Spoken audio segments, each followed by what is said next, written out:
Hi there. I am so happy you found your way to Starlet Sinister tonight. I know you are here to escape the noise, so here is my promise. Only few short ads in the first 10 minutes, but after that, silence. The rest of the video is completely ad-free so you can sleep undisturbed. I've dug deep to bring you fresh stories that you won't find anywhere else. I wanted to bring you something real. If that sounds good to you, a sub would help me a lot. Before you close your eyes, let me know one thing in the comments. What is the weather like outside your window right now? I love imagining where you all are listening from. Now, get comfortable. Let the dark in. Here is story number 1. A ticking sound kept returning to the room, not loud enough to place, just steady enough to notice. It came from somewhere near the ceiling fan, or maybe from the wall behind the desk. At first it blended in with the way the office always sounded after dark. Printers cooling, lights humming, air moving through vents that never fully slept.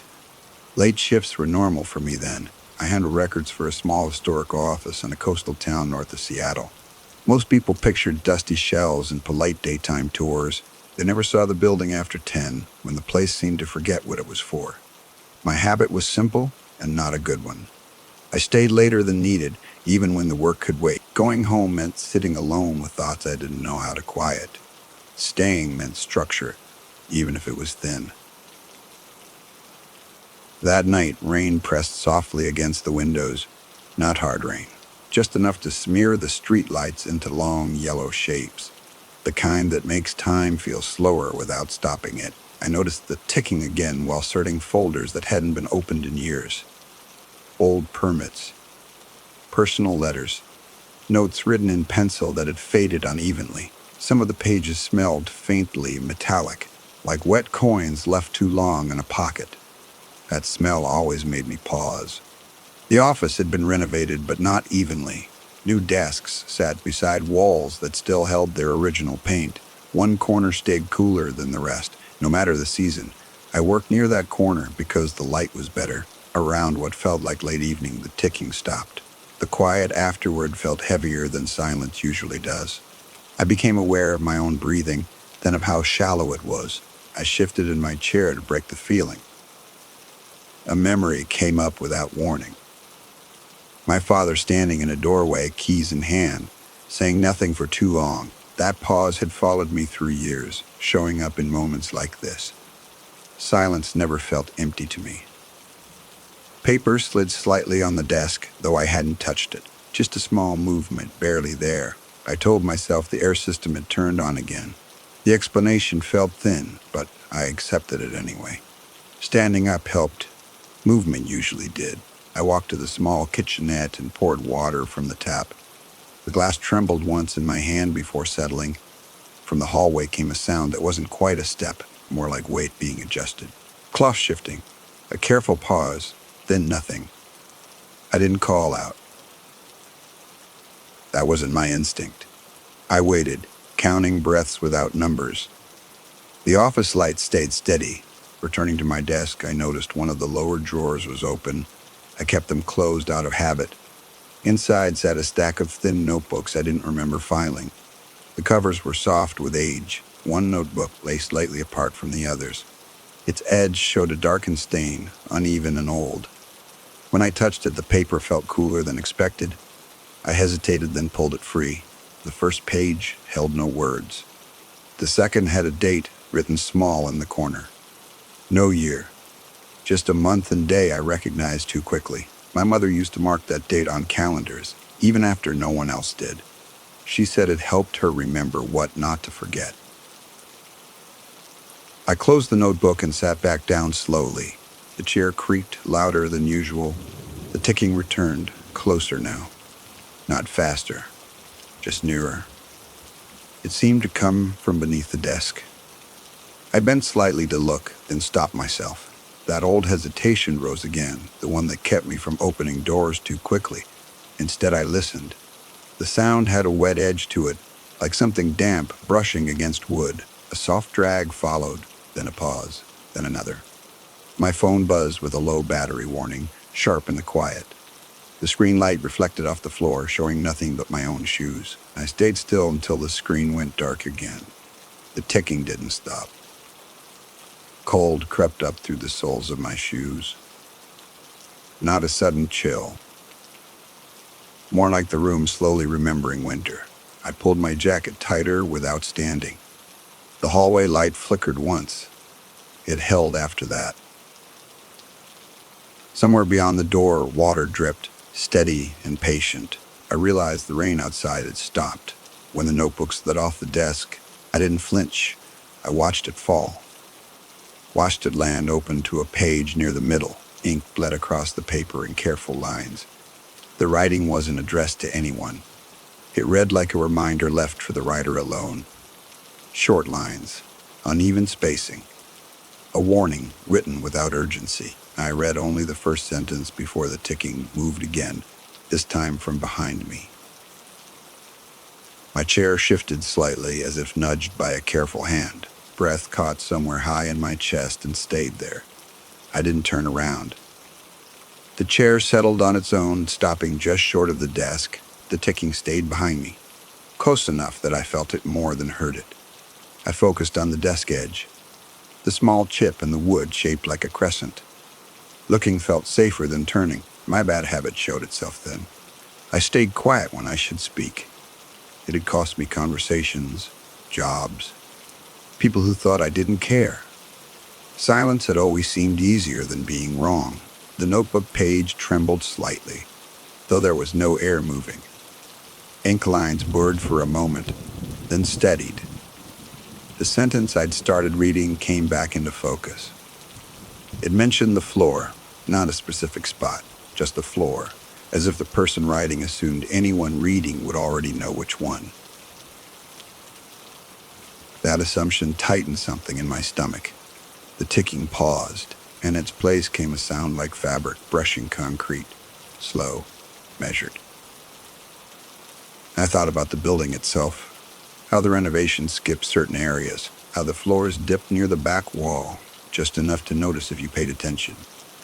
I had learned to step around that spot without thinking. My foot shifted then, heel pressing into that familiar dip. Cold rose up my leg, sharper than before. I lifted my foot quickly and felt relief arrive a second too late. The fabric sound moved again. Breathing became something I had to manage. Too fast felt dangerous. Too slow felt impossible. I aimed for somewhere in between. The notebook pages turned on their own, not flipping, just easing over one by one, like someone checking for the right place. I watched the edges curl and settle. A name appeared on one page. Not mine. Not anyone I knew. It was written smaller than the rest, as if the writer regretted including it. Beside it sat a faint handprint, gray and uneven. I noticed then that the office smelled different. The metallic scent had grown stronger. Under it sat something damp and old, like a basement that hadn't been aired out. I swallowed and tasted rust. The ticking resumed, faster now but still controlled. It matched the rhythm of something shifting weight, knees bending, straightening. I pressed my palms flat on the desk. The wood felt warmer than it should have. That warmth didn't spread. It stayed contained, as if it belonged to something else. A thought surfaced that didn't feel like mine. Not words, more like a suggestion. Wait. I stayed where I was. Minutes stretched without shape. The lights didn't flicker again, which almost felt worse. Nothing was breaking. From beneath the floor came a faint knock. Not loud, not sudden, just present. The notebook slid closer to the desk edge, stopping there. Another sentence stood out, darker than the rest. It mentioned staying above. It mentioned not opening anything once the sound started. The knock came again, directly under my chair. The ticking synced with it now. Together they formed a pattern that felt intentional. Patient, I realized the cold had stopped rising. Instead, pressure pushed up gently, like a hand testing weight. My chair creaked in response. I held myself still. The office door made a soft sound, barely more than a sigh. I hadn't touched it. The hallway beyond stayed dark. Something brushed the underside of the floor. Slow, exploratory, The notebook pages fluttered once, then went still. Pressure stayed under the chair, steady and testing like it was learning how much I weighed. I shifted just enough to ease my legs, careful not to scrape the floor. The sound beneath me paused in response. It felt aware of the change. My thoughts went to small things instead of fear. A coffee mug I had shipped years ago and never replaced. The way I always folded receipts into squares before throwing them out. Those details felt grounding, even then. The notebook lay open, unmoving. One line near the bottom of the page caught my eye without asking for it. The ink there was thicker, pressed harder into the paper. It looked rewritten more than once. The ticking slowed again, each sound spaced farther apart, like a countdown without numbers. Between each tick came silence that felt intentional. Listening took effort. I became aware of my feet resting too close together. That habit came from childhood, from being told not to take up space. I spread them slightly and felt the floor respond, not with movement, but with warmth fading. The pressure eased just a little, enough to make hope rise, which felt like a mistake the moment it formed. Hope had always arrived too early for me. It never stayed. The knock came again, this time off to the side, closer to the back wall where the floor dipped most. I imagined the wood there, thin from age and repairs. Imagined it giving way without sound. A faint scrape followed, then another. Something was moving sideways now, not up. The notebook page lifted at one corner and settled back down. A final sentence said at the bottom, written smaller than the rest. It didn't warn. It stated, "Above stay safe only while it remembers below." The ticking stopped completely. Silence spread, wide and patient. My chair settled fully, as if released. I stayed frozen, half risen from the chair, unsure whether standing or sitting mattered anymore. The floor beneath me gave a soft, answering sound. Not a knock. Something closer to recognition. The sound came again from beneath the floor, closer this time, as if the space itself had shifted upward. I stayed half standing, half sitting, unsure which posture made me heavier. The chair no longer mattered. Neither did the desk.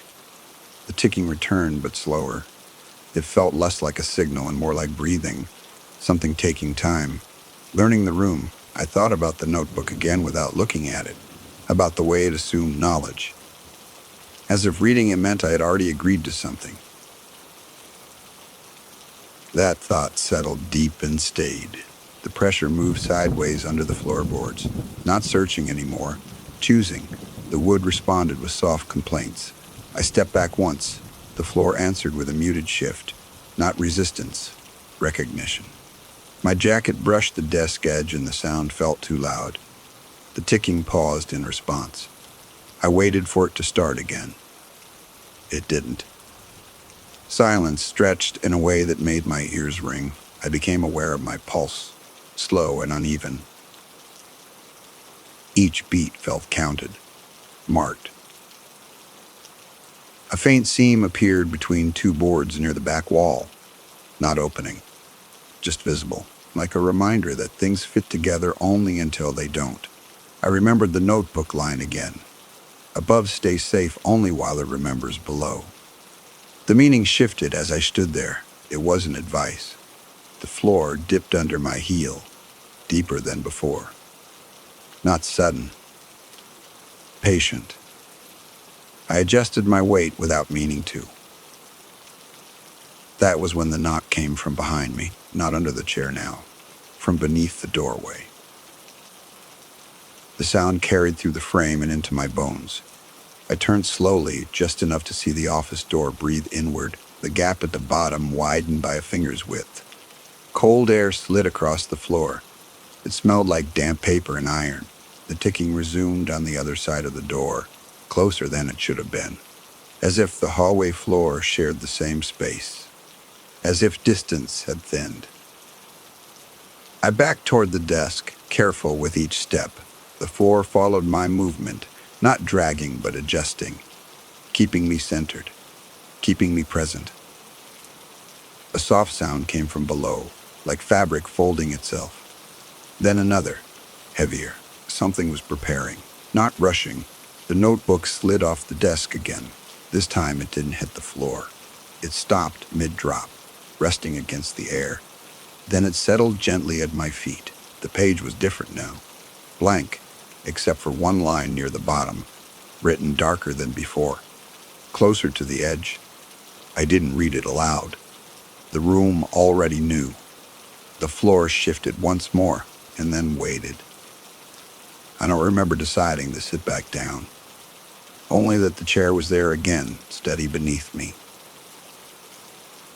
The pressure returned at once, firm now. The ticking moved under the chair, then past it, circling, mapping. I followed the sound with my eyes, though there was nothing to see. The door stayed slightly open, no wider, no narrower, as if held in place by agreement. My legs tingled as the cold spread upward. Not painful, numbing, like staying still too long in winter. I thought of leaving. The idea felt thin, incomplete, like trying to remember a word that never belonged to me. The floor pressed again, stronger. The chair legs sank a fraction of an inch. Enough to notice, enough to understand. The ticking stopped directly beneath my chest. Silence followed, thick and deliberate. Then a sound like breath pulled through wet cloth. Slow, even. The notebook pages fluttered once more. I watched without leaning forward. One page turned and stayed. The line there felt heavier than ink. It wasn't a warning. It wasn't a threat. It was a record. The pressure eased, then returned in waves. Testing rhythm, testing patience, teaching stillness. I realized then that the room hadn't changed. I had. The floor wasn't rising. I was settling. The door closed softly on its own. No click, no latch, just alignment. The ticking faded into something deeper. Not sound anymore. A sensation, a shared timing. My breathing slowed without effort. The cold stopped climbing. It held, as if waiting for confirmation. I placed my hand on the desk, then on my thigh. The movements felt ceremonial, deliberate, accepted. The floor answered with warmth, not comfort, balance. Time lost its edges after that, not stretched, not paused, simply unmeasured. The pressure beneath me became constant, no longer testing, supporting, holding me exactly where I was. I stopped thinking about leaving. The idea slipped away without resistance. Like a habit that finally gives up, silence followed.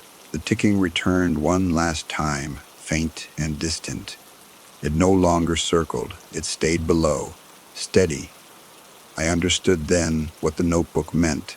Above stayed safe because below remembered, and now it remembered me, clearly. The chair no longer creaked when I shifted. The floor no longer complained. Everything had settled into place, including me. When morning came, light filtered through the office windows. It didn't reach the corner. That space stayed unchanged, waiting. They found a notebook weeks later, filed where it belonged. No name on the cover, no dust on the pages, just a familiar weight.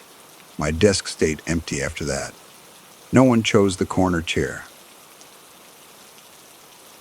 The floor there dipped slightly now, just enough to notice. Story number 2. The hallway light stayed on longer than it needed to. Not bright, just present enough to notice when everything else was dark. I remember thinking it made the house feel awake. We moved into the Craftsman on the edge of Portland in early summer. The kind of house people describe as warm without checking first. Tall ceilings, dark floors that kept the cold no matter the season. Even in July, the wood felt like it remembered other weather. Bare feet learned that quickly. Sound carried too far, especially at night. A cough upstairs always seemed to arrive downstairs first. The first change came through sleep, not fear, not panic, just clarity. Dreams started forming with more detail than I was used to. They didn't wander. They stayed put. Every dream happened inside the house. At first, I thought that meant I was settling in, my brain mapping the new space, learning where things belonged. I didn't question it. In those dreams, nothing was wrong. The couch sat where it always did. Mail waited on the counter.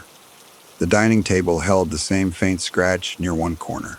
I would wake feeling like I hadn't moved, as if sleep had passed over me instead of carrying me somewhere else. My body rested. My attention didn't. Marcus noticed before I did. He said I'd been waking up already looking at the hallway. Eyes open. Focused. I laughed it off. Blamed stress. Moves always did strange things to people. For a few weeks, the dream stopped. That felt like progress. Like the house had finally decided we belonged. I let myself relax. The night everything shifted didn't announce itself. No storm, no argument. Just a normal kind of tired. I fell asleep on the couch with the television muted. Shoes kicked off near the door. A blanket pulled halfway up my legs. The house settled around me. The sound that woke me wasn't loud. It didn't demand attention. It suggested it. A light clicking. Even. Measured. I didn't lift my head. Only my eyes moved. They went to the dining room the way they always did in dreams. Someone sat at the table. He wasn't typing. That was what stood out first. The laptop sat open, glowing faint blue, but his hands were still. He was looking at me, not through me, not past me. At me. The light from the screen didn't spread. It stayed close to his face, leaving the rest of him unfinished. Like the house hadn't decided what to do with him yet. Nothing else reacted. The floor didn't creak. The air didn't shift. The house behaved like this was expected. The scene didn't fade. It broke. One moment the couch pressed against my back. The next, carpet under my feet. Rocker. Cool. I stood in the upstairs hallway, barefoot, alert in a way I never was when fully awake. Marcus slept at the end of the hall, breathing slow and steady. I crossed the room without thinking, shook his shoulder harder than I meant to. Someone is here. He moved instantly, no questions, no confusion, straight toward the stairs like his body already knew the route. I turned the other way. My daughter's door opened as I reached it. She sat up slowly, hair falling forward, eyes unfocused but calm. I spoke quietly, too controlled. I told her to leave, told her where to go, told her not to wait for anyone. She nodded like this was information she'd been expecting. The hallway felt different when we stepped out together, narrower.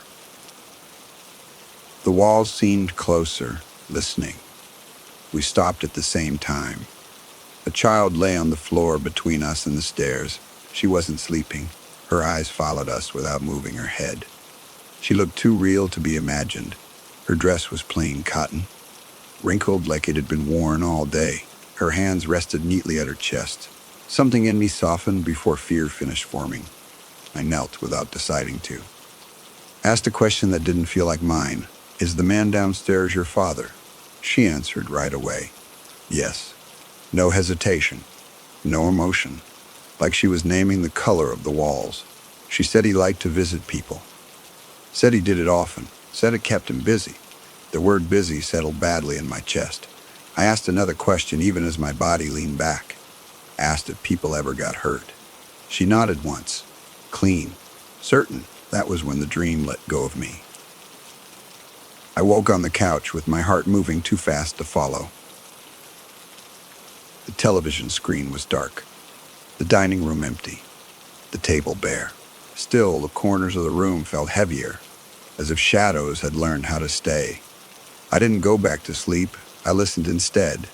Every small sound felt intentional. The house felt awake. After that night, I stopped sitting in the living room once Marcus went upstairs. Lights stayed on longer than needed. Locks got checked more than once. I told myself it was stress. Work had been heavy. Moving always left residue.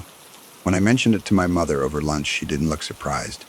She lived close enough to walk. Close enough that the dream had chosen her house as an escape. She said old homes held on to things: energy, memory, people. The explanation felt thin. What stayed with me was the laptop, the modern shape of it, the way it made the man feel current. After that, the rest of it noticing small changes. A scratch on the dining table that caught my sleeve. A place in the hallway where the air felt thicker. I paid more attention to the floor, how sound traveled, how it seemed to remember where weight usually went. One evening, a brief blue reflection slid across the wall as I passed the dining room. It vanished before I could place it. I stood there longer than necessary, breathing through the moment. Sleep became lighter. I woke before sounds finished happening. My attention stayed half-raised, even when my body rested. A week later, while clearing dishes, cold air brushed my ankles. The house was sealed. No windows open. No doors cracked. A faint circle marked the floor where the child had lain in the dream. Gray, subtle. Part of the wood itself. It didn't rub away. I stared at the mark longer than I should have, not because it frightened me, because it felt familiar. I avoided stepping on it. My feet learned the hallway differently after that, a quiet curve around the circle. That night I stayed awake in the bedroom with a book open on my chest. Marcus fell asleep beside me, his breathing evening out. The house stayed quiet longer than usual. When sleep finally came, it was shallow, more like resting my eyes than drifting. I felt every shift in the mattress, every sound outside the room. The noise that woke me wasn't sudden. It eased its way in, a dull scrape, followed by a pause. I sat up before I realized I had moved. The digital clock glowed beside the bed, too bright, too sharp. Marcus's side was empty. I told myself he'd gone downstairs for water. He did that sometimes, quietly, trying not to wake anyone. Another sound came from below, heavier this time, like a chair being dragged across wood. I stood and stepped into the hallway. The air felt cooler there, denser, as if it had been waiting. The circle on the floor looked darker, not wider, just more sure of itself. I gripped the railing as I went down the stairs. Each step sounded louder than it should have. The house listened without responding. The dining room light was off, but the room wasn't dark. A faint blue glow pulsed softly from the kitchen. The chair at the head of the table had been pulled back, angled toward the couch. Something lay on the table, small, metal. I picked it up without thinking. The cold shocked my palm. It felt like it had been buried in ice. A locket. Inside was a tiny photograph. The little girl from my dream. Her eyes held the same weight. Older than the house. The words etched inside were cramped and uneven. He is coming back for the rest. My throat closed. I set the locket down too fast. It clinked softly. My laptop sat open on the counter. A single line typed itself slowly. I am almost finished with the guest list. The typing stopped. The cursor blinked. Something brushed my shoulder. Cold, thin. I spun around. Nothing there. I ran upstairs calling names that didn't answer. Marcus's room empty. My daughter's bed untouched. The front door stood wide open. Two figures moved down the sidewalk toward my mother's house. They walked carefully, timed. At the edge of the yard, the girl stood waiting, standing straight, pointing back at the house. He doesn't like to be kept waiting, she said. The streetlights went out together. Something stood close behind me. You're finally awake. Pain bloomed. Then morning returned. Light filled the living room. Marcus made coffee. The house sounded normal. Gray dust clung to my thumb. A faint circle marked the table. Boxes stacked higher over the next days. Packing wasn't leaving. It was preparing. The house waited. So did whatever had learned our names. The house felt different after that morning. Not quieter, more aware. Marcus moved through the kitchen like he always had, careful not to bump the counter, rinsing his mug before setting it down. Nothing in his voice suggested anything had happened. That scared me more than if he had asked questions. My daughter came down late, hair still tangled from sleep. She paused when she saw me, like she was checking something in my face. Then she smiled and asked what was for breakfast. We didn't talk about the night, not because we agreed not to, because every time I tried, the words thinned before they reached my mouth. The circle on the table stayed faint but visible. Light caught it differently depending on the hour. Sometimes it looked like a scratch, sometimes like a shadow that hadn't finished forming. I cleaned around it instead of over it. A careful habit I pretended not to notice. The wood felt warmer there, not comforting, just present. Packing continued in uneven bursts. One room would empty completely. Another stayed untouched for days. The house seemed to prefer it that way. At night, I stopped dreaming in scenes. Sleep came as impressions instead. Pressure, waiting. The laptop stayed shut, buried under clothes in a box marked office. Still, I heard keys sometimes when the house was quiet. Not typing. Counting. My daughter asked once if we were moving because of the house. I said no too quickly. She nodded like she'd expected that answer. She didn't ask again. One evening, while sealing the last box in the dining room, the floor shifted slightly under my feet. Not enough to lose balance. Enough to notice alignment, like standing in the right place without knowing why. I felt the urge to sit at the table, not tired, directed. The chair pulled back easily. No scrape, no resistance. When I sat, the house seemed to exhale, just once, deep. The blue light didn't appear. No screens turned on. Nothing moved. Still, I felt watched, not from the doorway, from below. The floor pressed upward gently, not lifting, testing weight. I stayed where I was. Breathing slowed on its own. Fear didn't spike, it settled. A thought formed that didn't feel like mine, not a voice, an understanding. The house wasn't holding us, it was sorting, deciding who stayed aware. I thought of the girl, not lying down anymore, standing straighter each time I remembered her. When I stood from the chair, the pressure eased. Not gone, satisfied.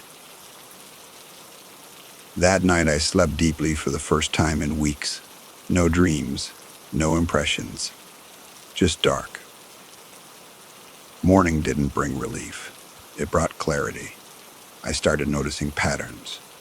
Where the floor creaked for others but stayed quiet under my steps. Which rooms felt heavier when I entered. Which ones lightened when I left. The house responded to attention. That became clear, not movement. Attention. My daughter began avoiding the dining room entirely. She took longer routes through the house without explaining why. Marcus followed her lead without realizing it. I was the only one who still crossed that space. One afternoon, I found a new mark near the original circle. Not a circle itself, more like a line, faint and curved, incomplete. I didn't touch it. I knew better now. Some things finished themselves.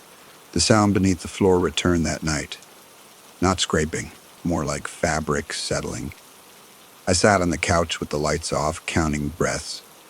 The house didn't mind the dark. It preferred it. Dark made listening easier. The pressure came again, centered beneath the table. Steady, patient. I realized then that running hadn't been the point. Neither had hiding.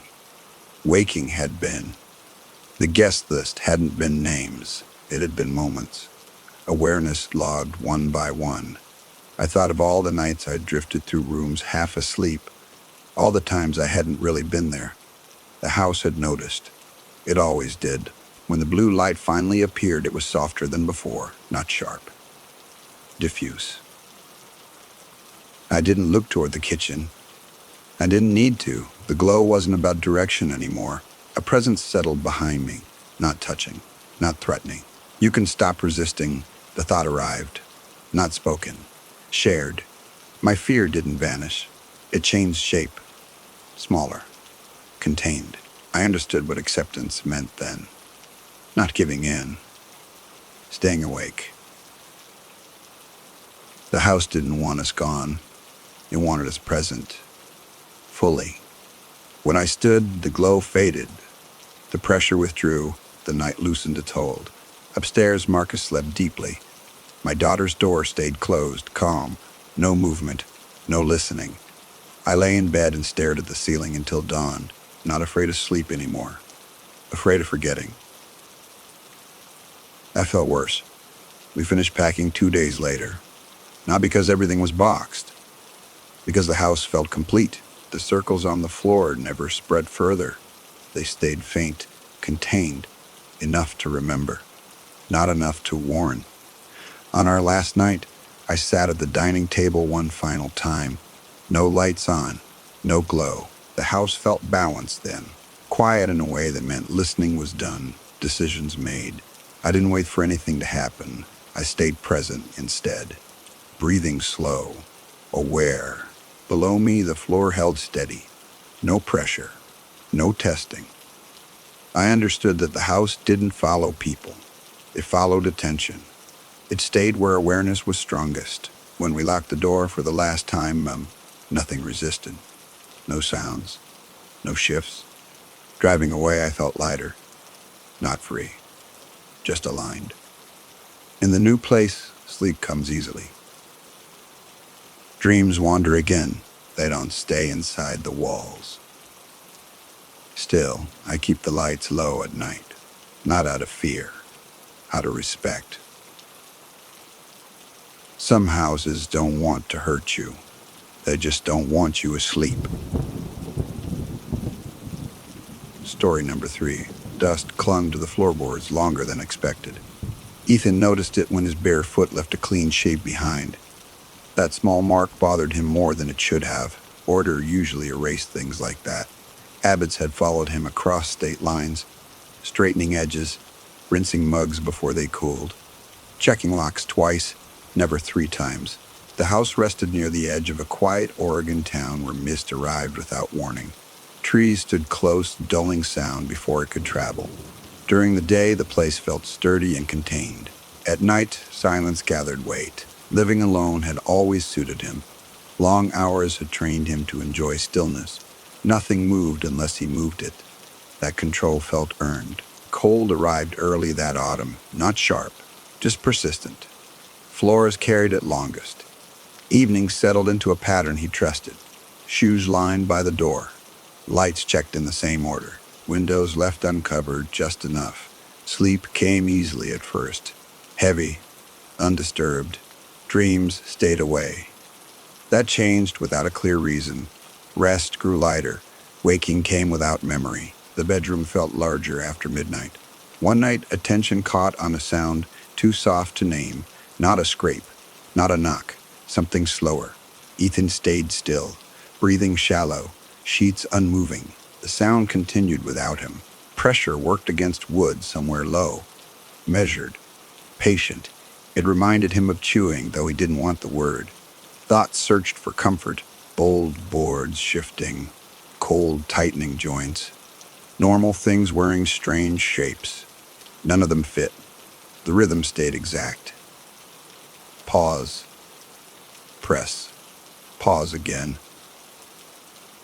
Light weighted inches from his hand. Turning it on felt intrusive. Still, muscle memory won. Warm yellow filled the room. Nothing waited in the open. Floor bare. Furniture untouched. The sound had not moved away. It had stopped.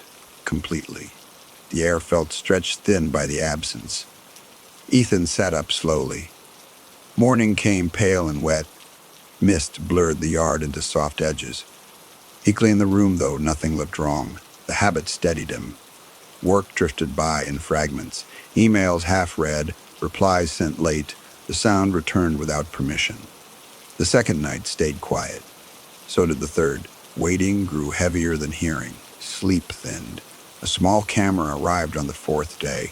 It stayed boxed until evening. Opening it felt like admitting something. The lens faced the far corner near the dresser. A red light blinked once, then steadied. He left the lamp on. Sleep hovered without landing. Near dawn, the lamp flickered.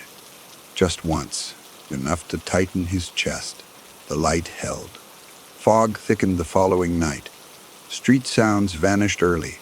The house felt wrapped. Dinner cooled untouched. The sound returned after his eyes closed. Closer. Lower. A deliberate working motion. The mattress dipped near his feet. Not sharply, just enough to feel. Weight without warmth. A dry smell surfaced. Old paper. Dust warmed by hands. Something faintly sweet beneath it. Breath stayed trapped in his chest. The sound paused, resumed, savoring the delay. Phone light cut the dark, white and harsh.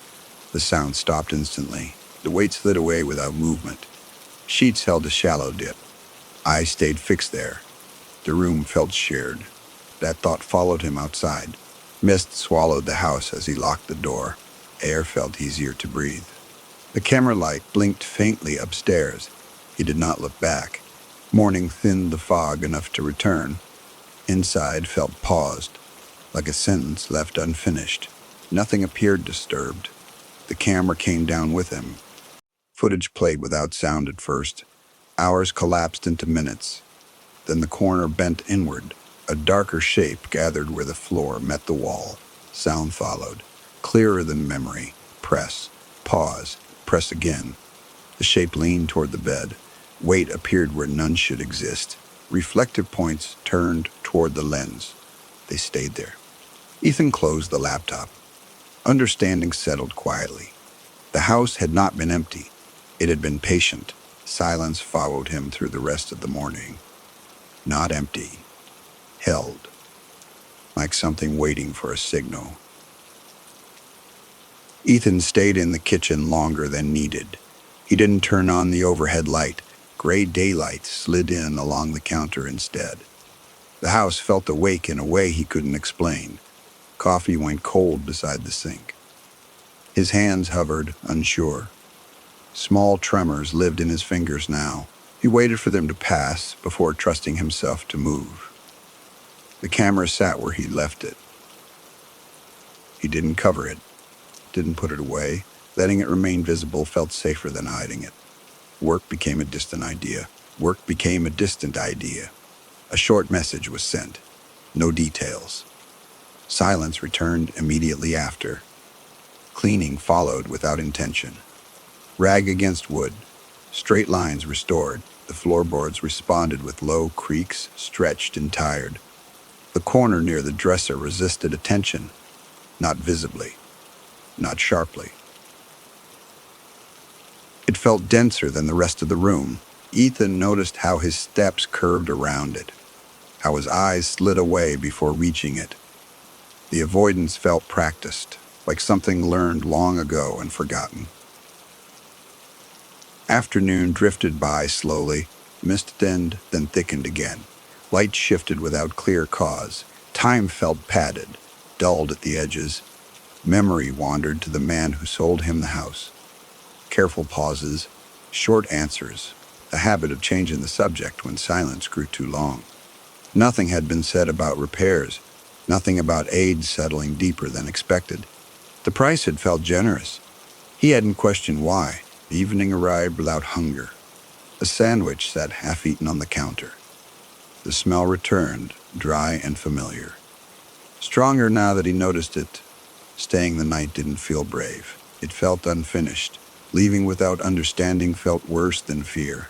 He carried the camera back upstairs. Its place hadn't changed. Lens aimed low. Red light steady. He checked the lamp twice without realizing it. Shoes stayed on. Phone rested in his palm. Blanket folded back halfway. He lay still, waiting for the room to decide. The house settled around him. Soft ticks from the walls. A distant hum. Nothing sounded wrong. Pressure arrived first, not sound. A sense of use, like weight testing wood. Something taking its time. The chewing followed slowly, closer than before, lower still. The pauses stretched longer, almost thoughtful. Ethan stared at the ceiling, breathing shallow. He didn't reach for the light. Interrupting it felt like a mistake. The smell thickened. Bold paper, dust warmed by hands. Something sweet underneath, faint and wrong. The mattress dipped deeper this time, not just a touch. A full press, patient and sure. The sound changed slightly, wetter, more satisfied. A thought formed without words. This wasn't a visit. It was routine. Something that happened whether he was awake or not. Cold brushed his ankle through the sheet. Light contact. Testing. Claiming. Phone light snapped on by reflex.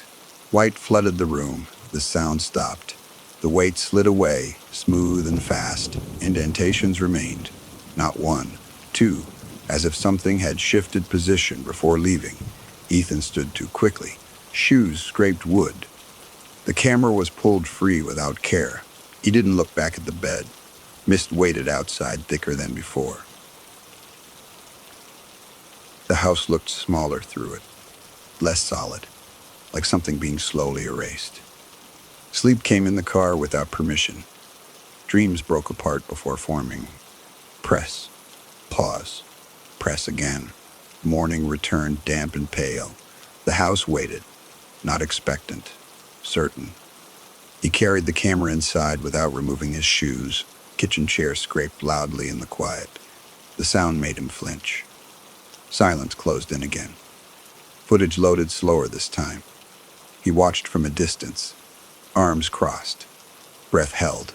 The corner shifted sooner than before. The shape gathered faster, more confident, as if learning. Sound came through the speakers, clear, deliberate, enjoyed. The form leaned down near the floor. Something dark moved at its hands. Not food, structure. Ethan noticed small gaps between boards on screen, new ones, places that hadn't existed days ago. The house was being worked on. The shape paused, turned its head, not toward the camera, toward where he would have been standing. The look lingered, not curious, assessing, as if measuring space already known. The recording ended when the card filled. Ethan didn't replay it. Understanding felt complete enough. The house was not empty, and it was not finished. He sat with that knowledge longer than planned. The kitchen felt borrowed now. Every sound felt temporary, even his breathing. Upstairs, pressure returned. Not loud, not hidden, a slow, steady working sound. Ethan froze, keys half raised, breath caught. Listening without leaning in. The sound stopped when he did. Not faded. Stopped. As if attention had been noticed. Mist pressed harder against the windows. Light dimmed without clouds. The house felt closer than space allowed. His chest tightened. Leaving felt incomplete. Staying felt worse. He stood between both too long. The pressure returned upstairs, steady and calm. It wasn't threatening. That frightened him more. Ethan stayed where he was until his legs began to ache. The feeling passed, but he didn't move. Pain felt safer than decision. The house waited with him. The sound upstairs didn't rush. It never had. Press, pause, press again. Each motion felt deliberate, as if care was being taken, not to hide, not to threaten, to continue. He thought about the floors, how often he had scrubbed them clean, how proud he felt when the wood shone without marks. That memory carried a new weight now. The house hadn't wanted clean. It hadn't wanted stillness. It wanted layers, time left untouched. Ethan realized the sound wasn't new. It had only become noticeable when the house changed owners, when habits shifted, when order replaced age. A slow breath escaped him. The pressure upstairs paused, not stopped. Listening. That small response settled something inside him. The house noticed restraint. It noticed hesitation. Movement mattered. He stepped back toward the door. Careful. Measured. The pressure resumed as soon as he did. Keys slipped into his pocket. Not raised. Not dropped. Simply held. Mist pressed against the porch railings outside. Light dimmed again without clouds. The world beyond the house felt distant, thin. Ethan stood in the doorway one last time, not crossing in, not fully leaving, balanced between. Upstairs, the working sound continued, unbothered, certain, patient. He understood then that leaving wouldn't end it. Staying wouldn't either. The house didn't want him gone. It wanted him adjusted. Ethan closed the door softly. The sound upstairs never paused. Wood accepted pressure again and again. Time continued its work. Pressure felt different after that night. Not closer. Not louder. More familiar. Ethan stayed away for a while, though time did not announce itself. The apartment he borrowed from a friend smelled like soap and thin air. Walls there held nothing. Sleep came, but it felt shallow and borrowed. Order followed him anyway. Shoes aligned near the door. Counters wiped without need. Habits refused to loosen their grip. Something stayed with him. Not an image. Not a sound. A sense of unfinished movement. When he returned, the house looked unchanged. Mist rested low, polite and still. No lights waited inside. The door opened without resistance. Air inside felt settled, not quiet. Occupied. Like a room after someone has finished speaking. Ethan moved slowly, not cautious, respectful. The difference surprised him. The sound was already there, low, steady, working somewhere beneath his feet. It did not stop when he listened, did not change pace. The pressure continued as if it had never been interrupted. That consistency felt intentional. He stood in the hallway for a long time. Breath even. Hands empty. The house allowed it. Upstairs, Wood accepted weight again and again. Press. Pause. Press. Ethan did not turn on the lights. Dark felt appropriate now. He followed memory instead. Steps found their places without thought. The bedroom smelled stronger than before, dry wood, dust warmed by use. Something sweet beneath it all. The bed waited untouched. Sheets smooth, indentations gone. As if nothing had ever happened there. Pressure shifted closer, not onto the mattress, beneath it, below the floor. Ethan sat on the edge of the bed. The sound did not pause. It adjusted, found a new rhythm. Cold moved through the boards, not up his legs, around them, like space being cleared.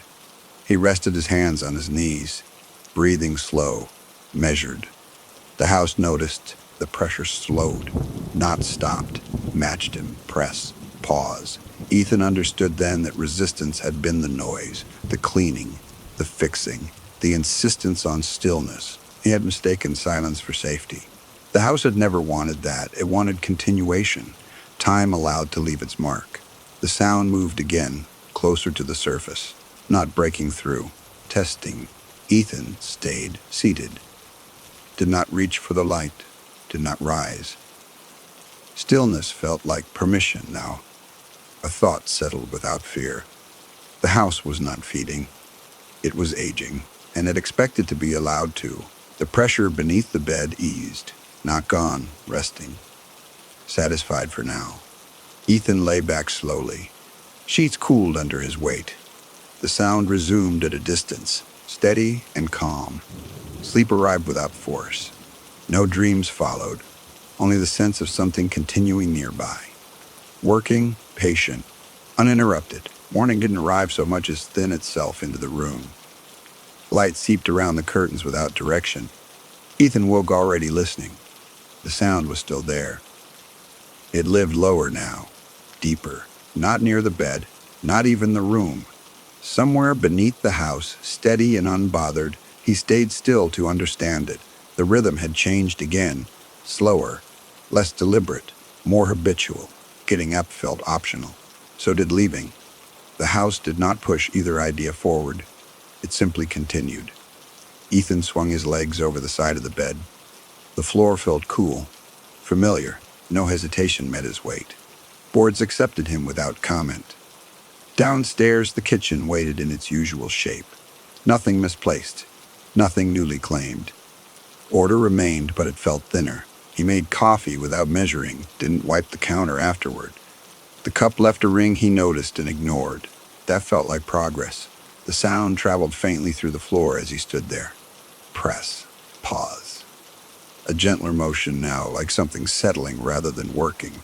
Ethan ate standing up. Crumbs fell. He didn't pick them up right away. The delay felt intentional. Midday passed without edges, no calls, no messages returned. The house held its breath while he learned how not to. At some point, the sound stopped. Not abruptly. It slowed, then stretched apart. Silence took its place carefully. Ethan noticed only because he had been listening. The absence felt earned. Not empty, resting. He walked the rooms without correcting them. Papers stayed where they landed. A chair remained slightly off-center. Nothing resisted. The floorboard showed faint marks where pressure had returned again and again. Not damage. Where? A history forming. That evening, mist came in thicker than before. Windows blurred until the outside vanished. The house felt sealed, insulated from time. Ethan did not turn on the lights. Darkness moved differently now. Not hiding, not looming, present without demand. The sound returned after night settled fully. Lower than ever, barely audible, like breath through wood. Ethan lay on the couch this time. The bedroom felt unnecessary. He listened without counting, without waiting for change. Press, pause, press. It matched his breathing without trying. Two rhythms finding the same pace, neither leading, neither correcting the other. A thought arrived without panic. He would not leave again. Not tonight. Maybe not at all. The idea didn't feel like surrender. It felt like placement, like finding where weight belonged. The house accepted it quietly. Sleep came without ceremony. No dreams followed.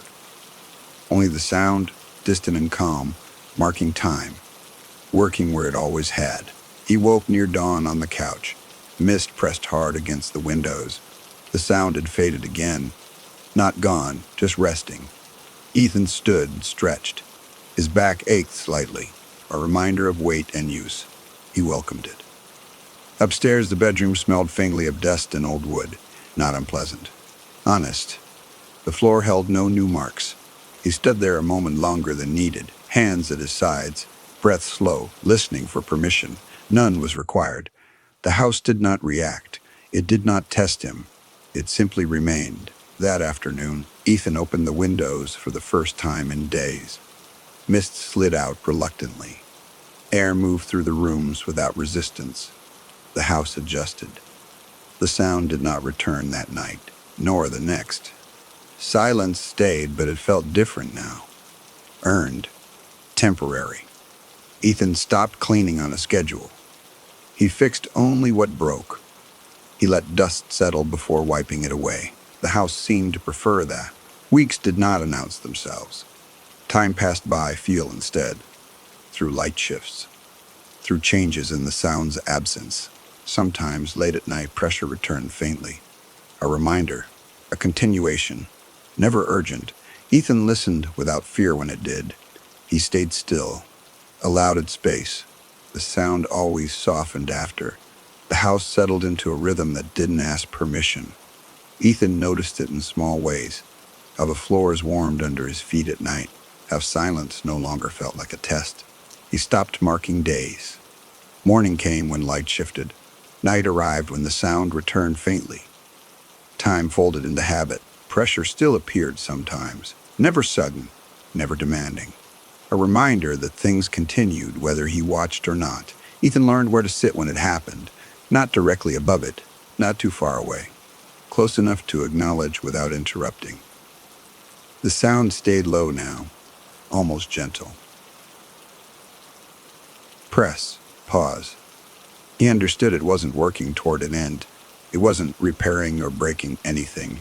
It was simply using what was there. Time touching matter.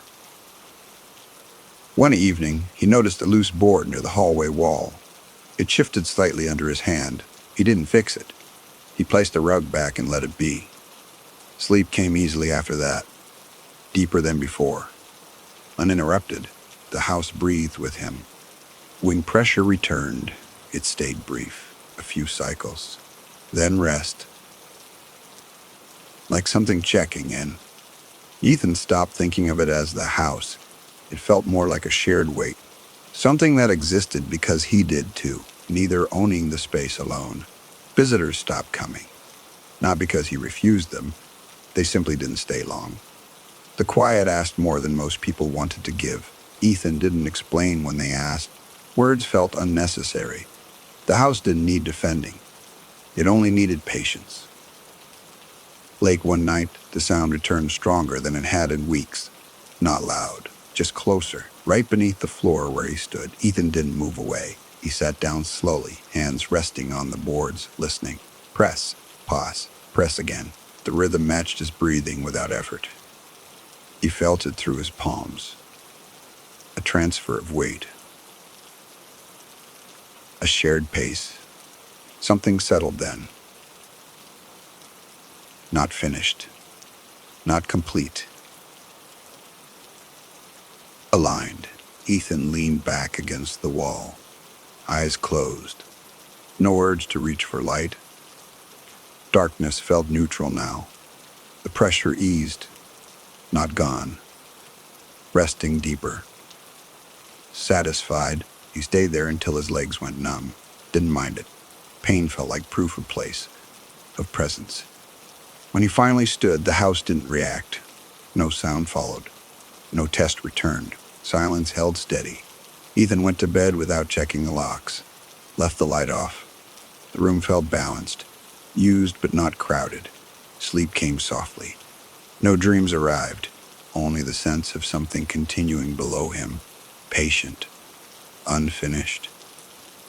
In the quiet before morning, Ethan understood he wasn't trapped. He was placed. The house would keep working long after him, and he would let it. Story number 4. Someone else's mail sat inside her kitchen drawer. Not mixed in, not lost. Placed neatly beneath her own. Mara noticed it while reaching for a spoon. The envelope was plain, uncreased, addressed in careful print. Her apartment number was correct. The name was not hers. She stood there longer than needed. The drawer stayed open. The room felt normal. The room felt normal. That made the moment heavier. Living alone had never felt strange before. It felt chosen. Quiet mornings. Evenings that ended when she decided the building was old, but maintained. Brick walls. Shared laundry. Neighbors she recognized by habit, not closeness. Mara worked from home most days. Customer support. Voices without faces. Names that vanished as soon as calls ended. Routine kept things steady. Coffee at the same time. Lunch at the desk. Mail sorted once, then forgotten. The envelope bothered her because it interrupted nothing. No noise, no mess, just presence. She turned it over. No return address. The paper felt warm, as if recently handled. She set it on the counter instead of opening it. That afternoon passed without issue. Messages answered. Calls logged. Her name appeared on screens where it should. In the evening, she took the trash out. When she returned, the envelope was gone. Not on the counter. Not in the drawer. Mara checked the trash bag. Empty. She checked the sink. Nothing. The absence felt deliberate. Like a correction. She told herself she had imagined it. That explanation felt thin. The next morning, a note waited on her doormat. Not slipped under. Centered. Folded once. It read simply, "They'll need it back." No signature followed. No explanation offered. Her name was not mentioned. Mara picked it up and stepped inside. The hallway behind her stayed quiet. No footsteps retreated. No door closed. She locked her door and leaned against it, breathing steady, heart calm. Fear had not arrived yet. Work emails loaded as usual. Her profile photo still there, her name still spelled correctly. That should have helped. Around noon, a message came through chat. A coworker asked if she could forward a document again. Mara replied that she already had. The response came back slower than usual. Sorry, wrong person. The thread closed immediately after. That afternoon, her grocery delivery arrived late. The receipt listed items she hadn't ordered, milk she didn't drink, bread she didn't like. Her name appeared on the invoice, but the handwriting on the signature line wasn't hers. It curved differently, more careful. Mara tried calling support. The automated system asked her to confirm her account. She entered the information correctly. The voice paused longer than expected. Then it said the account didn't exist. The call ended without disconnecting properly. She sat on the couch and waited, not for a sound, for a feeling to arrive. Nothing did. The next day, the mail came again. This time, several envelopes, all addressed to different names, all listing her apartment number. She stacked them on the table. None of the names were familiar. The handwriting matched. Careful. Consistent. One envelope was open already. Inside, a folded page. Typed, not handwritten. Occupancy records update automatically. Overlap causes confusion. Please remain available. Mara reread it slowly. The words felt administrative, polite, unconcerned with fear. She checked her lease. Her name was there, still spelled correctly. But the start date had changed. It now listed a move-in date she didn't remember. Earlier, by almost a year. That evening, she ran into a neighbor near the stairs. A woman she had greeted dozens of times. They exchanged a look. Sorry, the woman said, stepping aside. I thought you were someone else. Mara waited for recognition to follow. It didn't. The woman continued past without another glance. The night passed quietly. Sleep came without interruption. Dreams stayed distant. Morning returned unchanged. Except for the messages. 3 emails sat unread, all addressed to different names. All sent to her inbox. Each message asked for confirmation. Availability. Presence. Mara replied to one. She typed only 2 words. I'm here. The response came almost immediately. That helps. Nothing else followed. Later that day, her building manager knocked. Polite smile, clipboard in hand, apologetic tone. He asked how long she'd been staying in the unit. Mara answered without hesitation. He nodded slowly. That's what I thought, he said. Then corrected himself. I mean, that's what we have now. The clipboard showed a list of names. Several were crossed out. One space remained blank. Mara watched as he filled it in. Not her name. Another one. She didn't stop him. Her voice stayed quiet. The pen moved confidently. The page accepted it. After he left, the apartment felt lighter, not safer, less certain. That night, she found her name written once in the notebook she used for work, on a page she hadn't opened, surrounded by other names, smaller, fainter. Her name was already fading. The apartment felt quieter after that, not empty, paused, as if waiting for paperwork to finish processing. Mara avoided the notebook the next morning. She made coffee without looking at it, didn't check her inbox right away. Delay felt like control. Her phone buzzed while she stood at the sink. A notification from a delivery app she hadn't used in weeks. Order completed, signature confirmed. The name on the screen wasn't hers, the address was. She opened the door and found a small package resting neatly against the wall. No branding, no receipt attached, just weight. Inside was a single folder, cardstock, slightly worn, the kind offices used for records they didn't want to misplace. Her apartment number was written on the tab, not her name, a number where a name should have been. Mara sat at the table and opened it carefully. Pages filled with forms slid into view. Move-in dates, utility confirmations, maintenance logs.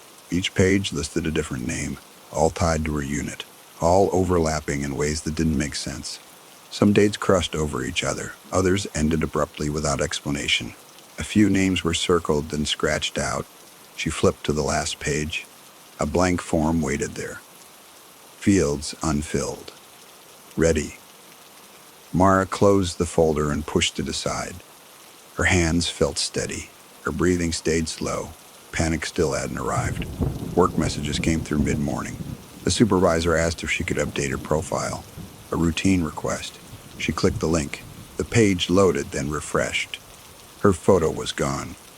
The name field was empty. She typed her name in. Hit save. The system stalled.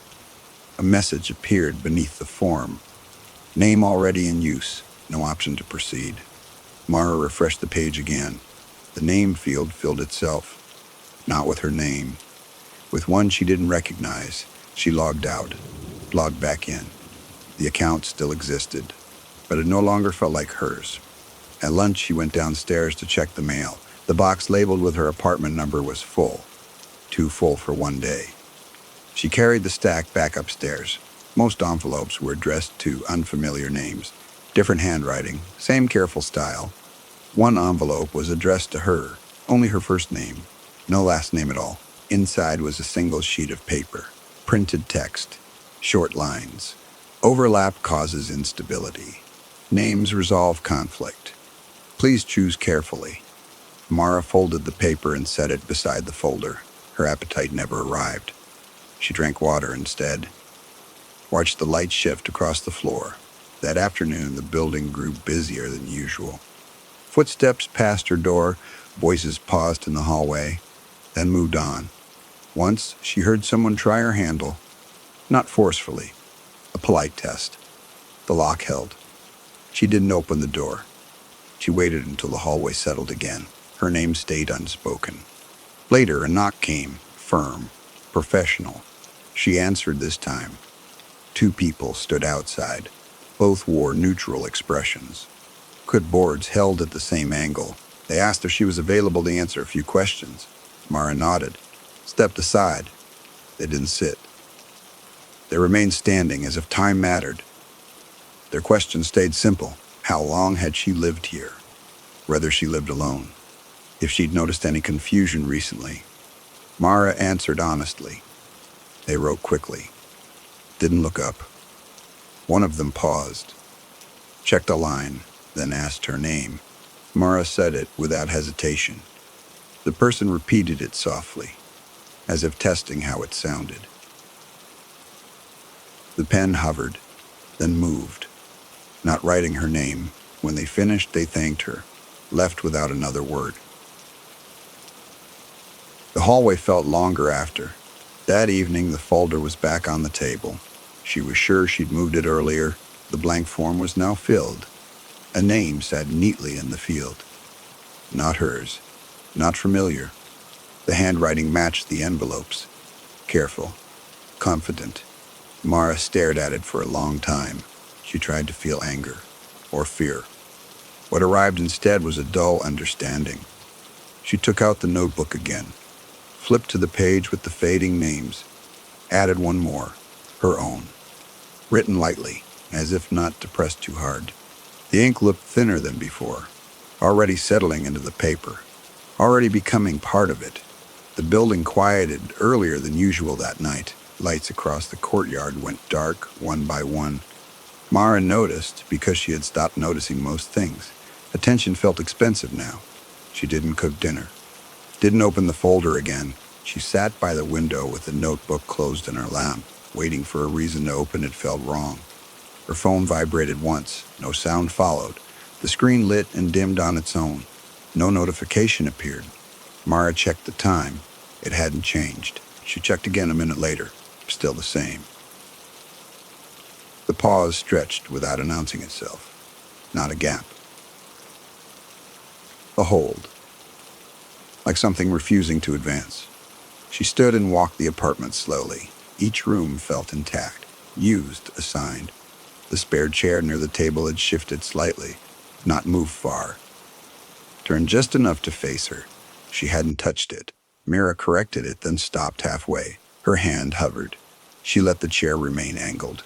Control felt negotiable. A knock came from the door. Soft. Measured.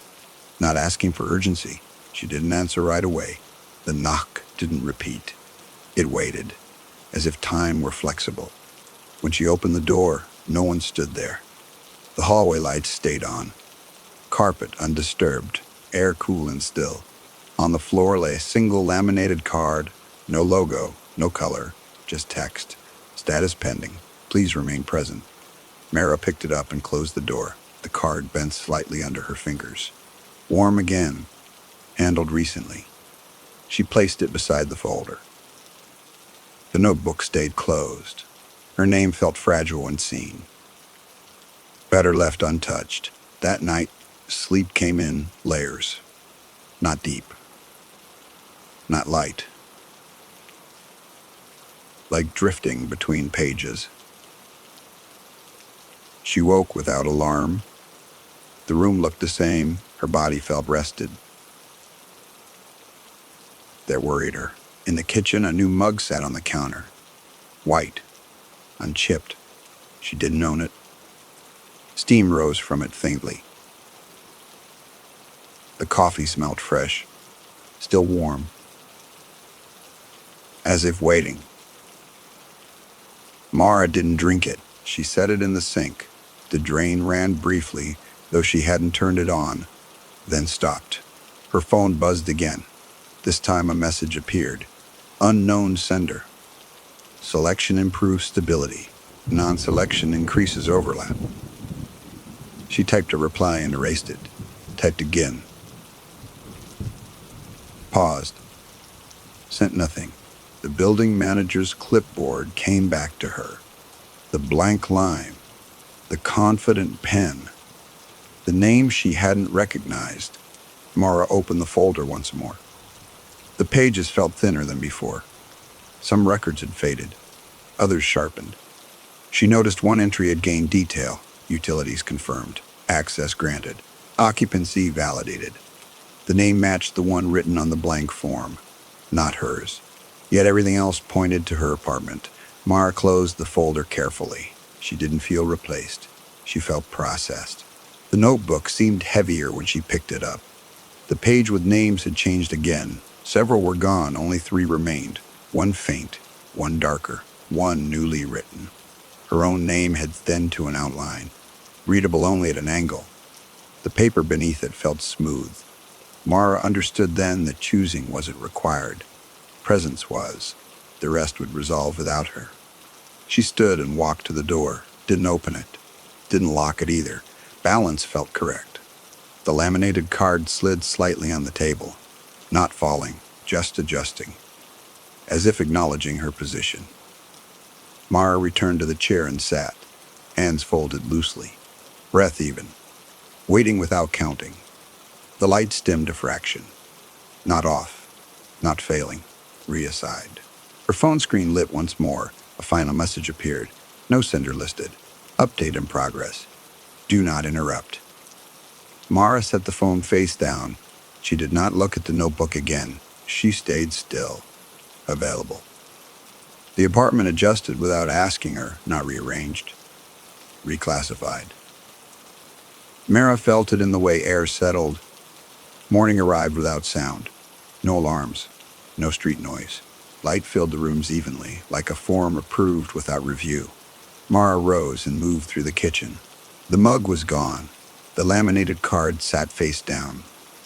The words were already familiar. Her phone connected to the network without delay. Messages loaded. Accounts opened. Everything worked, but nothing greeted her by name. She showered and dressed slowly. Clothes fit the same. Her reflection did not resist her gaze. That felt intentional. The notebook stayed closed on the table.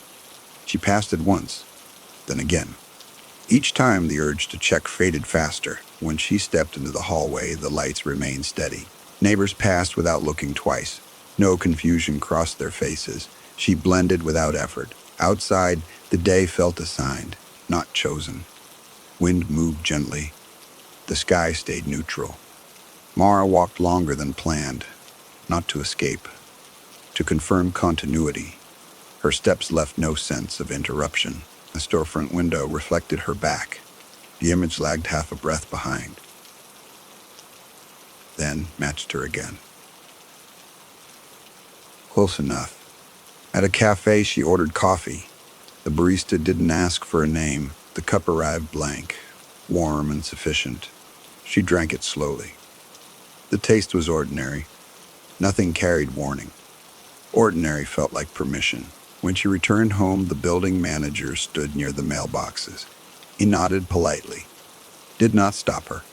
The clipboard stayed tucked under his arm. Inside her apartment, the folder was gone, not missing, completed. The table felt lighter. In its place sat a single sheet of paper, uncreased, centered, typed. Occupancy stabilized. Thank you for your cooperation.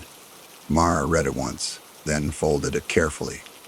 She placed it in the drawer with the spoons. The notebook waited where she'd left it. She opened it without urgency. The page of names was nearly empty. One name remained, not hers, not unfamiliar. She touched the page lightly. The paper did not dent. The ink did not smear.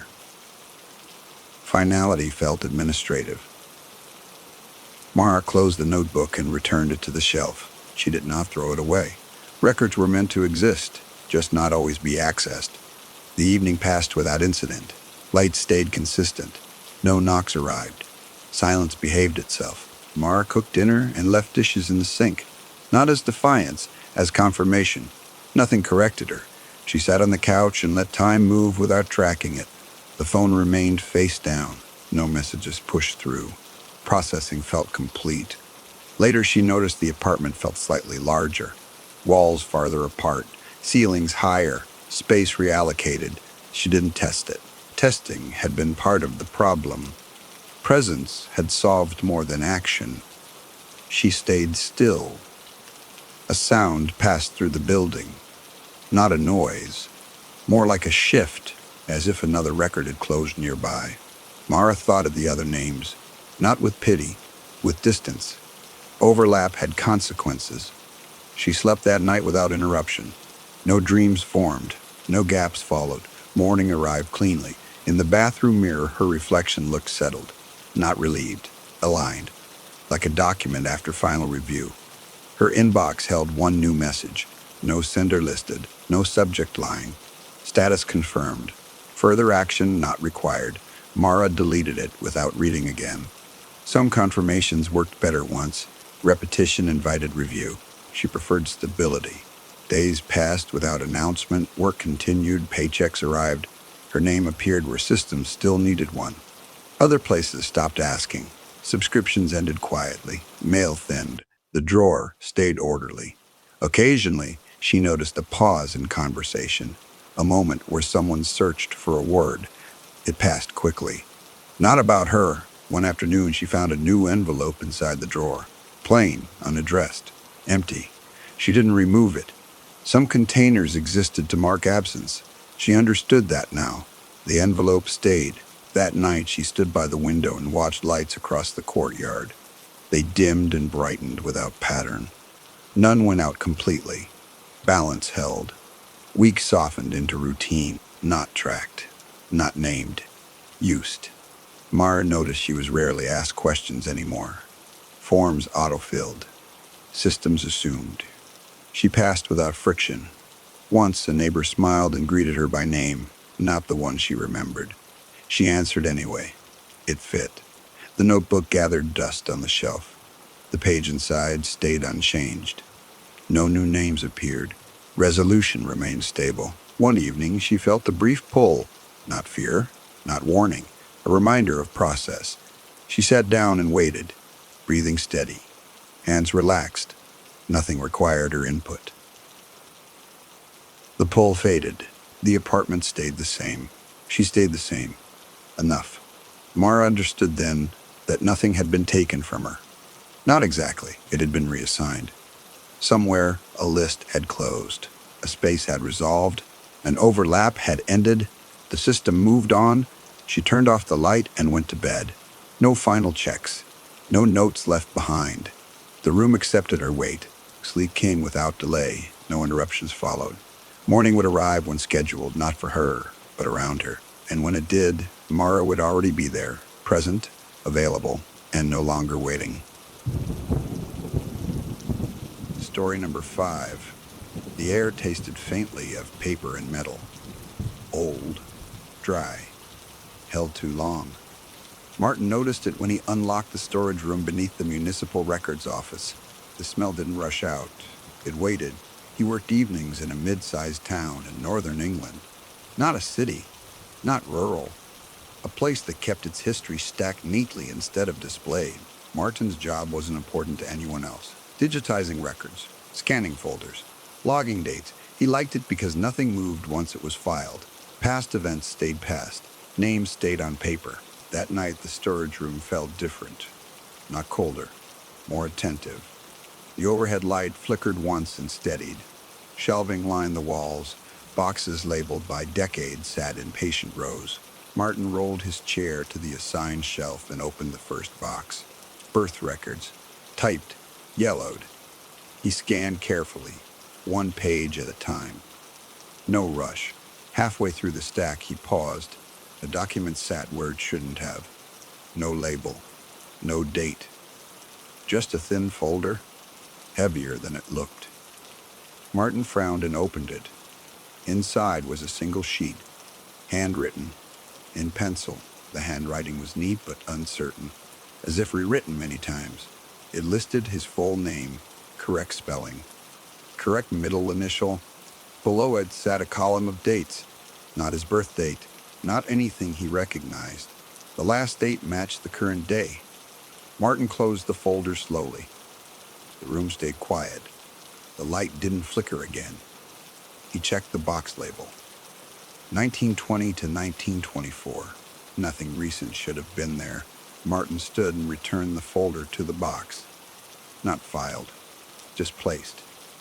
The chair rolled slightly on its own when he stepped back. Barely noticeable, enough to register. He told himself the floor was uneven. Old buildings settled. Records rooms shifted. Martin resumed scanning. The machine hummed softly. Time moved forward again. 10 minutes later, the scanner stopped. No error message, just silence. He tapped the screen. Nothing responded. Behind him, paper slid. One soft sound, then stillness. Martin turned. The thin folder sat on the desk beside the scanner. Closed. Centered. He hadn't moved it. He didn't touch it this time. He logged the scanner issue instead. Routine felt protective. When he looked back, the folder was open. A new line had been added beneath the dates. Present. The pencil mark looked fresh. Martin felt a tightness in his throat. Not fear, recognition without context. He checked the clock on the wall. It ticked normally. No missing seconds. He gathered his things and locked the room early. The hallway outside felt neutral. Ordinary. At home. Sleep came unevenly. Dreams stopped halfway through scenes. Morning arrived without clarity. The next evening, Martin returned to work. He told himself the folder had been a stress error. Long hours played tricks. The storage room unlocked easily. The smell returned.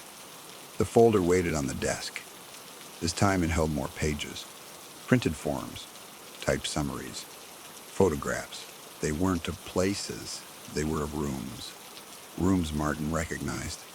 His kitchen, his bedroom, the narrow hall outside his flat. Each photo was empty. Each was dated.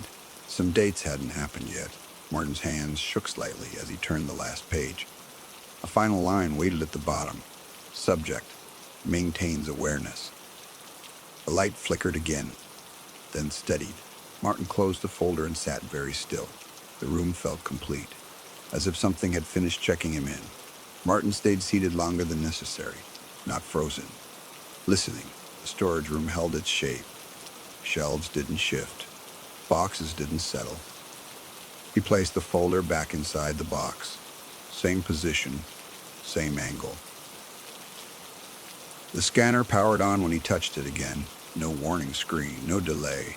Martin worked through the rest of the shift carefully. He didn't rush. He didn't linger. When he left, he locked the storage room twice. The second click sounded deeper, final. Outside, the streetlights washed the pavement evenly.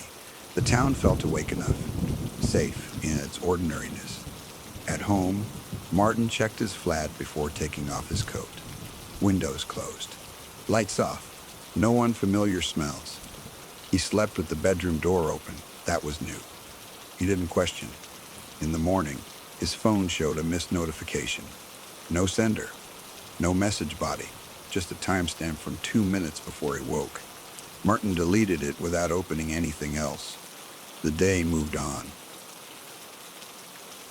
That evening at work, the box from 1920 to 1924 was gone. The shelf held a new label, unsorted. Martin didn't ask about it. Questions felt inefficient. He scanned different files that night, marriage certificates, census fragments. The work stayed clean, predictable. Near the end of his shift, he noticed a new box on the floor. No label. Same thin folder resting on top. He didn't open it. He logged the box's presence in the system. Timestamp added. Location recorded. The folder moved on its own after that, not visibly, procedurally. Each night it appeared closer to where Martin worked. From floor to desk. From desk to bag. One morning, he found it inside his coat pocket, folded once, warm. He stopped taking the coat to work. The folder still arrived. Martin's routines tightened. Meals simplified. Routes shortened. He avoided mirrors longer than needed. Reflections felt delayed. One evening, he opened the folder again. Not in the storage room. At his kitchen table. The photos had updated. His flat looked tidier, more aligned. As if someone had adjusted it gently. New dates appeared beside the images. Closer. More frequent. At the bottom of the page, a sentence waited. Subject no longer resists documentation. Martin closed the folder and placed it in the cupboard, between mugs, out of sight. That night, sleep came without dreams. No interruptions, no gaps. He woke with a sense of having been reviewed, not judged, processed. Martin didn't throw the folder away. Disposal felt like escalation. Containment felt correct. He moved it to the bottom drawer of his filing cabinet, behind manuals he never read, under warranty papers that meant nothing anymore. The flat settled after that, not lighter. Structured, he noticed small adjustments first. Chairs angled slightly inward, curtains falling into straighter lines. Nothing was out of place. Everything was more precise. At work, his access permissions expanded. Folders opened without request, archives unlocked automatically. No one commented. No approval emails arrived. The system simply adjusted. Martin stopped logging minor irregularities. They resolved themselves faster without input. Efficiency improved.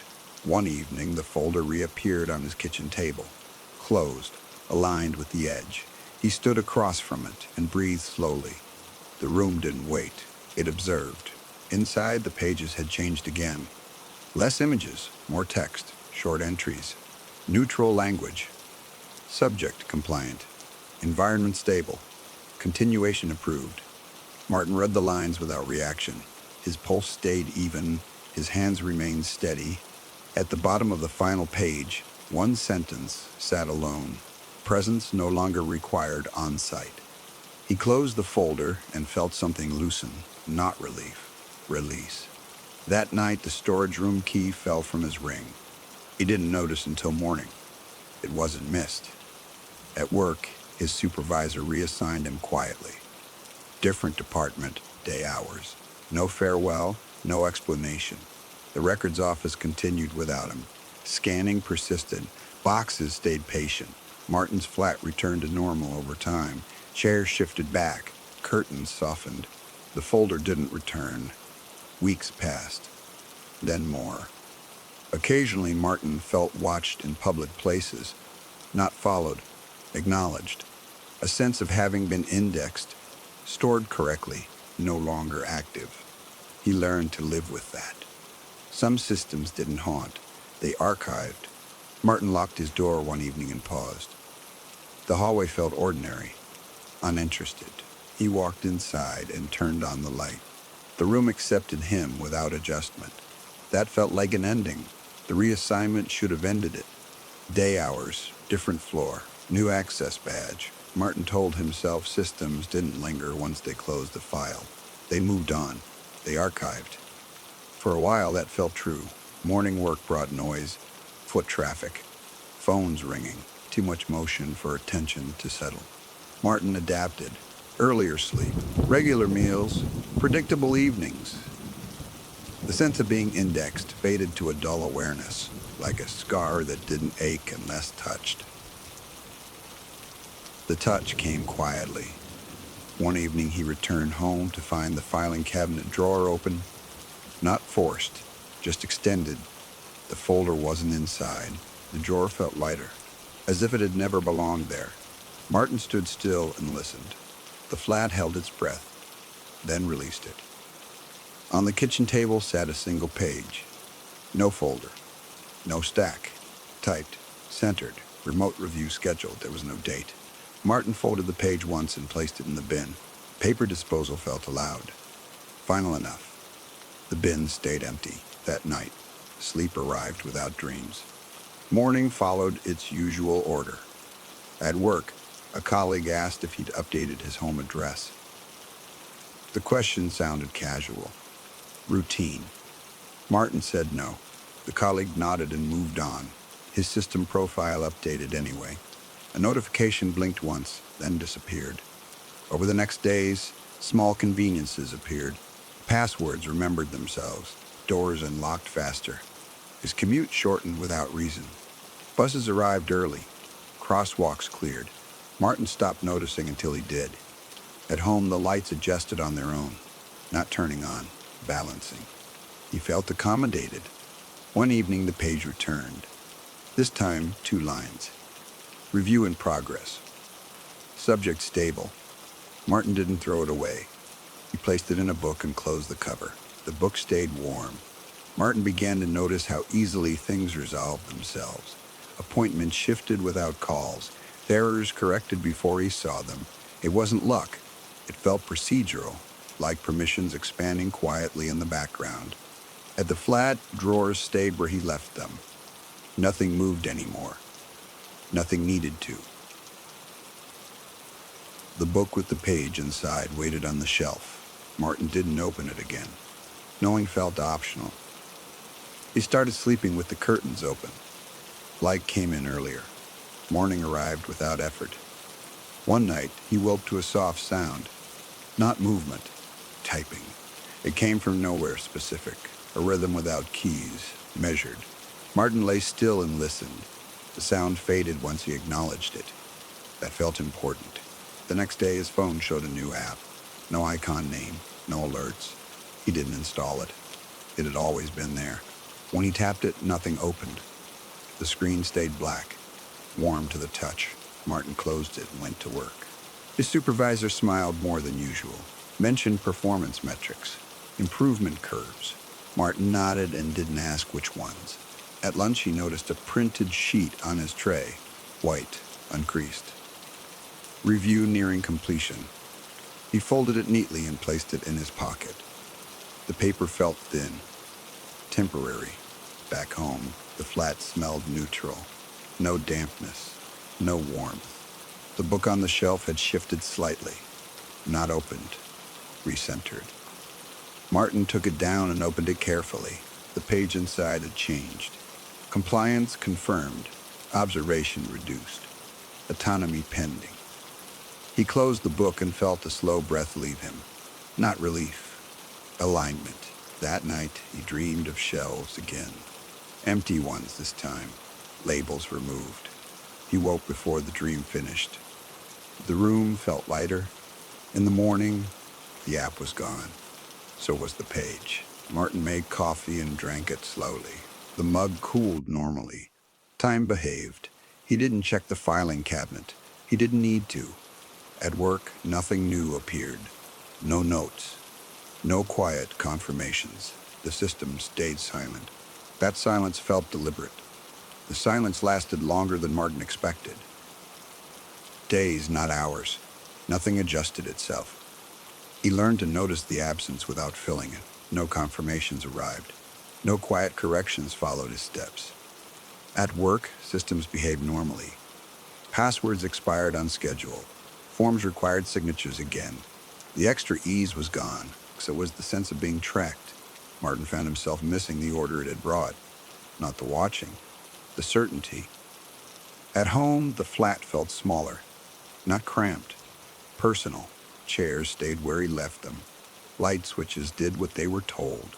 Nothing anticipated him. One evening, he opened the filing cabinet anyway. Bottom drawer, empty. No folder, no residue, no warmth. He sat on the floor and let the feeling arrive. Not fear, responsibility. The realization came gently. The system hadn't left because it was finished. It had left because he was. He understood the cost then. No optimization, no invisible support. Autonomy meant friction. That night he cooked and burned the edges of a meal. He cleaned it up himself. The mistake stayed made. He slept through the night without interruption. No sounds. No typing without keys. In the morning, rain traced the windows slowly. The town moved at its own pace. Unassisted, Martin went to work and queued for coffee. The line stalled. Someone dropped a cup. He waited. He didn't expect anything to smooth it over. Later, a colleague asked for help with a file. Martin showed them where to look. Nothing opened automatically. The day took effort. It felt honest. That evening, he found a final note, not on paper, in himself. A sense of closure without ceremony. No stamp, no signature. He didn't need to be indexed to exist. He didn't need to be archived to matter. Martin turned off the light and sat in the dark for a moment. The room stayed neutral, uninterested. He accepted that. Some systems didn't haunt. They prepared you to stand without them. Martin went to bed and slept.